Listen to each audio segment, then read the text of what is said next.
హరి ఓం అందరికీ నమస్కారం అండి. Welcome to my channel. గోవులో దాగి ఉన్న దేవుళ్ళను పూజించడం ద్వారా ఎటువంటి ఫలితాన్ని పొందవచ్చో ఈ వీడియోలో తెలుసుకుందాం. వీడియో ఎక్కడ కూడా స్కిప్ చేయకుండా చివరి వరకు చూడండి. అలా అయితేనే మీకు అర్థమవుతుంది. హిందూ సాంప్రదాయంలో గోవుని పూజించడం ఓ ఆచారం. దీన్ని గోపూజ అంటారు. ఈ గోపూజకి మన పురాణాల్లో ఎంతో విశిష్టత ఉంది. గోక్షీరం అంటే ఆవు పాలులో చతుసముద్రాలుంటాయని ఈ పురాణాలు చెబుతున్నాయి.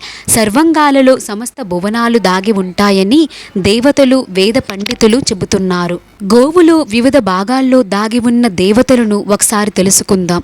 గోవు నుదురు కొమ్ముల భాగంలో శివుడు కొలువుదీరి ఉంటాడు. అందువల్ల కొమ్ములపై చల్లని నీటిని సేవిస్తే త్రివేణి సంగమంలోని నీటిని శిరస్సుపై చల్లుకున్నంత ఫలితం లభిస్తుందని పురాణాలు చెబుతున్నాయి. అంతేకాకుండా శివ అష్టోత్తరం, సహస్రనామాలు పఠిస్తూ బెల్వదళాలతో పూజిస్తే సాక్షాత్తు కాశీ విశ్వేశ్వరుని పూజించిన ఫలితం దక్కుతుందని వేద పండితులు చెబుతున్నారు. అలాగే గోవు నాసిక భాగంలో సుబ్రహ్మణ్య స్వామి ఉంటాడు. అందువల్ల నాసికను పూజిస్తే సంతాన నష్టం ఉండదని, ఆవు చెవి వద్ద అశ్విని దేవతలు కొలువై ఉంటారు. అందువల్ల చెవిని పూజిస్తే సమస్త రోగాల నుంచి మంచి విముక్తి కలుగుతుంది. ఆవు కన్నుల దగ్గర సూర్యచంద్రులు ఉంటారు. వాటిని పూజించడం వల్ల అజ్ఞానమనే చీకటి నశించి జ్ఞానకాంతి, సకల సంపదలు కలుగుతాయని చెబుతున్నారు. ఆవు నాలుకపై వరుణదేవుడు ఉండటం వల్ల అక్కడ పూజిస్తే శీఘ్ర సంతతి కలుగుతుందని చెబుతున్నారు. అదేవిధంగా ఆవు సంకరంలో ఉన్న సరస్వతీదేవిని పూజిస్తే విద్యాప్రాప్తి లభిస్తుంది. ఆవి చెక్కులలో కుడివైపున యముడు, ఎడంవైపున ధర్మదేవతలు ఉంటారు. ప్రగాఢ విశ్వాసం కనుక వాటిని పూజిస్తే యమబాధలు ఉండవని, పుణ్యలోక ప్రాప్తి కలుగుతుందని చెబుతారు. ఆవు పెదవుల్లో ప్రాత సంధ్యాది దేవతలు ఉంటారు.